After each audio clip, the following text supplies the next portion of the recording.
पिता परमेश्वर साधन दाता सर्वज्ञ जी की श्री चरणों में हमने विनंती और प्रार्थना करनी है। महाराज, आप दयालु हो, मयालु हो, कृपालु हो, कनवालु हो, सर्वशक्तिमान हो और आप जैसे उस सास बहू का आपने हमेशा के लिए उनकी जो लड़ाई होती थी वो आपने प्रतिबंध की। इस प्रकार से हम भी जन्म मृत्यु और आवागमन के चक्र से अनंत जन्मों से भटक रहे हैं।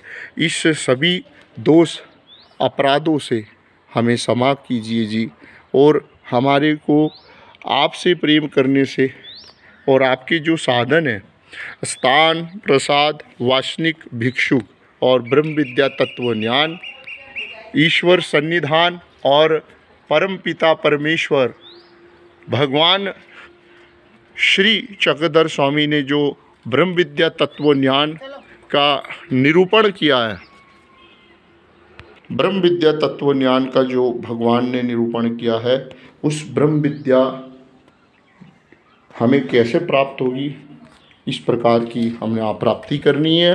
और अनंत ब्रह्मांड नायक पर ब्रह्म परमेश्वर के प्रेम के हम पात्र कब बनेंगे, अहेतुक मायापुर भजन हमें कब घड़ेगा और अनुसरण चर्या हमारे को कब घड़ेगी।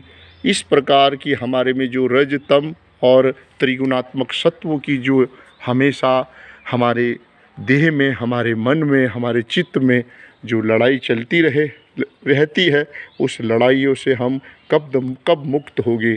इस प्रकार के इस सासु सुन की भीड़ पे आके हमने इस प्रकार से स्मरण करना चाहिए और भगवान को प्रार्थना करना चाहिए।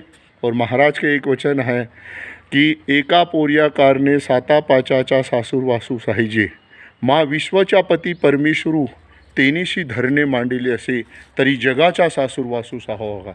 ये सूत्र बहुत सुंदर है महाराज का कि अगर विश्वपति परमेश्वर हमें प्राप्त होता है तो उसके लिए पूरा संसार भी हमें अगर गलत कहता है तो हमने धीर वीरा हुआवे इस प्रकार से सहन करके और परमेश्वर के वचनों के अनुसार हम अनुष्ठान करें। इस प्रकार की योग्यता अधिकार हमें घड़े। इस प्रकार से परम पिता परमेश्वर के श्री चरणों में विनंती और प्रार्थना करनी है। सर्वज्ञ श्री चक्रधर स्वामी की जय। दंडोत प्रणाम।